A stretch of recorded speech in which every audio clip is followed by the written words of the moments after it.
UP में इस वक्त सभी की जुबान पर एक ही सवाल है कि आखिर पंचायत चुनाव कब होंगे। पंचायत चुनाव 2026 अप्रैल से जून के बीच तय हैं, लेकिन अभी तक चुनाव की तारीखों पर आधिकारिक घोषणा नहीं की गई है। यूपी के पंचायती राज मंत्री ओम प्रकाश राजभर ने हाल ही में दावा किया कि योगी सरकार ने पंचायत चुनाव कराने की पूरी तैयारी कर ली है। राजभर ने कहा कि पंचायत चुनाव निर्धारित समय पर ही कराए जाएंगे। हालांकि मंत्री के दावे के उलट पंचायत चुनाव को लेकर आरक्षण तय करने के लिए पिछड़ा वर्ग आयोग के गठन की कवायद ही अभी तक पूरी नहीं हो पाई है। हालांकि योगी आदित्यनाथ सरकार ने इलाहाबाद हाईकोर्ट में ओबीसी आरक्षण तय करने के लिए कमीशन बनाने का भरोसा दिया है। ऐसे में यह जानना जरूरी हो जाता है कि आखिर क्या होता है पिछड़ा वर्ग आयोग, जिसकी वजह से पंचायत चुनाव में बाधा आ रही है। आखिर इस आयोग की इस चुनाव में क्या भूमिका है, जिसकी लगातार चर्चा हो रही है। नमस्कार, मैं हूं विवेक शर्मा और आप देख रहे हैं न्यूज नेशन का डिजिटल प्लेटफॉर्म। आज हम बात करेंगे यूपी पंचायत चुनाव में हो रही देरी और इससे जुड़े पिछड़ा वर्ग आयोग की। पिछड़ा वर्ग आयोग यानी उत्तर प्रदेश राज्य पिछड़ा वर्ग आयोग एक सरकारी संस्था है। यह उन जातियों और वर्गों को देखभाल करती है जो सामाजिक और शैक्षिक रूप से पिछड़े हैं, लेकिन अनुसूचित जाति या अनुसूचित जनजाति में नहीं आते।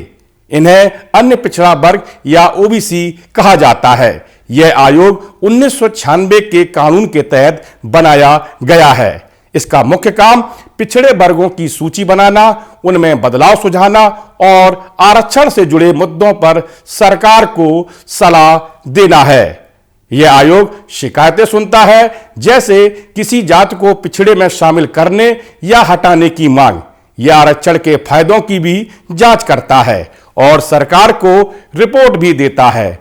पंचायत चुनाव में ओबीसी के लिए आरक्षण तय करने के लिए यह आयोग बहुत जरूरी है। सुप्रीम कोर्ट के निर्देशों के अनुसार स्थानीय निकाय चुनाव में ओबीसी आरक्षण के लिए ऐसा आयोग होना चाहिए जो तथ्यों पर आधारित रिपोर्ट दे। आयोग के सदस्य, जिसमें अध्यक्ष, उपाध्यक्ष और सदस्य सरकार द्वारा नियुक्त होते हैं, यह पिछड़ों की आबादी का सर्वे करता है। पंचायत चुनाव के लिए अब रैपिड सर्वे यानी कि तेज सर्वे करने की बात कही जा रही है। सर्वे से पता चलता है कि किस इलाके में ओबीसी कितनी आबादी है। उसी के आधार पर ग्राम पंचायत, क्षेत्र पंचायत, जिला पंचायत की सीटों पर आरक्षण तय होता है। आयोग रिपोर्ट तैयार करता है जो सरकार को भेजी जाती है। फिर सरकार अधिसूचना जारी करती है और आरक्षण लागू होता है। पुराना आयोग अक्टूबर 2025 में खत्म हो चुका है, इसलिए नया समर्पित आयोग बनाना जरूरी हो गया है। अब सरकार ने साफ कर दिया है कि इस आयोग की रिपोर्ट और रैपिड सर्वे के आधार पर पंचायत सीटों पर ओबीसी आरक्षण तय होगा, जिसके बाद चुनाव की प्रक्रिया आगे बढ़ेगी। कुछ समय पहले यूपी सरकार ने हाईकोर्ट में हलफनामा दाखिल कर यह साफ कर दिया कि पंचायत चुनाव से पहले राज्य में समर्पित पिछड़ा वर्ग आयोग बनाया जाएगा, जिसकी रिपोर्ट के आधार पर ही यूपी में पंचायत चुनाव की प्रक्रिया को आगे बढ़ाया जाएगा। राज्य सरकार ने इलाहाबाद हाईकोर्ट की लखनऊ बेंच में सुनवाई के दौरान यह जानकारी दी है।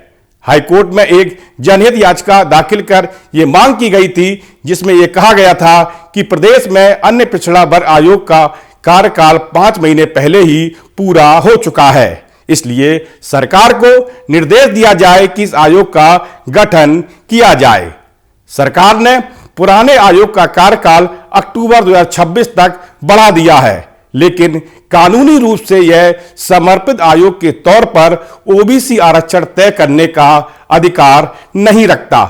सुप्रीम कोर्ट के स्पष्ट निर्देश है कि स्थानीय निकाय चुनाव से पहले समर्पित ओबीसी आयोग का गठन अनिवार्य है। इसमें ट्रिपल टेस्ट की प्रक्रिया पूरी करनी होती है, जिसमें पिछड़े वर्ग की आबादी का आकलन, उनकी पिछड़ापन की स्थिति और आरक्षण की जरूरत का वैज्ञानिक सर्वे शामिल है।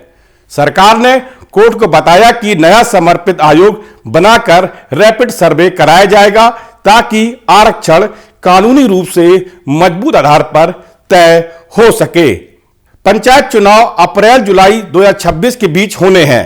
राज्य निर्वाचन आयोग पहले ही तैयारियां कर रहा है, लेकिन आरक्षण तय न होने से अधिसूचना जारी करने में देरी हो सकती है। विशेषज्ञों का मानना है कि आयोग का गठन, सर्वे और आरक्षण प्रक्रिया पूरी होने में समय लगेगा, जिससे चुनाव टलने की संभावना दिख रही है। योगी सरकार ने कोर्ट को आश्वासन दिया है कि चुनाव कानून के अनुसार ही होंगे और समर्पित आयोग की रिपोर्ट के बाद ही आरक्षण लागू किया जाएगा। हाईकोर्ट ने याचिका पर सरकार के इस बयान के बाद मामले को निस्तारित कर दिया है। अब सबकी नजर इस पर है कि आयोग कब गठित होता है और चुनाव कार्यक्रम कब घोषित होता है। यह फैसला ग्रामीण इलाकों में राजनीतिक समीकरणों को भी प्रभावित कर सकता है। अगर अप्रैल से जून 2026 के प्रस्तावित समय में पंचायत चुनाव नहीं होते हैं, तो उसके बाद सरकार, प्रशासन, चुनाव आयोग और राजनीतिक पार्टियां विधानसभा चुनाव की तैयारी में व्यस्त हो जाएंगी। विधानसभा चुनाव सभी के लिए पंचायत चुनाव से कई गुना अधिक जरूरी होते हैं। ऐसे में यह लगभग तय है कि पंचायत चुनाव विधानसभा चुनाव के बाद ही होंगे। उत्तर प्रदेश में ग्राम पंचायतों का कार्यकाल 26 मई को खत्म हो रहा है। अगर 15 अप्रैल तक फाइनल वोटर लिस्ट प्रकाशित हो जाती है, तो आयोग 1 महीने के भीतर सारी औपचारिकताएं क्या पूरी हो पाएंगी, ये बड़ा सवाल है। ओबीसी आयोग आरक्षण पर अपनी रिपोर्ट दाखिल करता है, फिर उस पर आपत्तियां मांगी जाती हैं और उनका निस्तारण होने में काफी वक्त लगता है। वहीं अगर किसी वजह से मामला अदालत में चला गया, तो और देरी होने की आशंका है। मई के बाद जून में भीषण गर्मी पड़ने लगेगी, वहीं फिर बरसात में चुनाव संभव नहीं हो पाएंगे। मौजूदा हालात में राज्य में सत्ताधारी बीजेपी, विपक्ष समाजवादी पार्टी और कांग्रेस समेत कई राजनीतिक पार्टियां भी नहीं चाहती कि चुनाव समय पर हो। खबरों की माने तो योगी सरकार के ज्यादातर मंत्री भी समय पर पंचायत चुनाव कराने के पक्ष में नहीं है।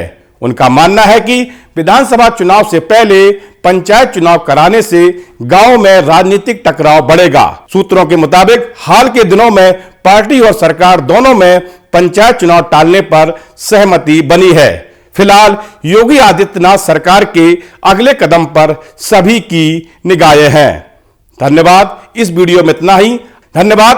आपको ये वीडियो कैसा लगा, कमेंट बॉक्स में अपनी राय जरूर दें। आपके मोबाइल पर तुरंत आएगी ब्रेकिंग न्यूज। स्क्रीन पर सबसे पहले दिखेगी बड़ी खबर। देश दुनिया की हर खबर एक जगह। अब आपके मोबाइल पर तुरंत फटाफट इंस्टॉल कीजिए न्यूज नेशन ऐप और रखिए खुद को अपडेट।